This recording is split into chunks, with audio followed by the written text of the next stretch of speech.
How to fix Instagram not loading videos on Android or iOS phone. Hello guys, in today's video I'm gonna show you how to fix this problem easy and quick. First, open a Play Store or App Store and make sure your Instagram is updated. And if you found here update, just click update.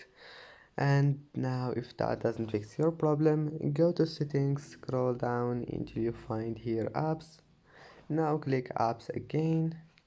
Type Instagram, click Instagram, and then this one for Android phones. Click for stop and go to storage. Click clear cache, and then your problem must be fixed. And if that doesn't fix your problem, then only to do just uninstall your Instagram and then install it again. And I hope that can fix your problem, and see you in the next video.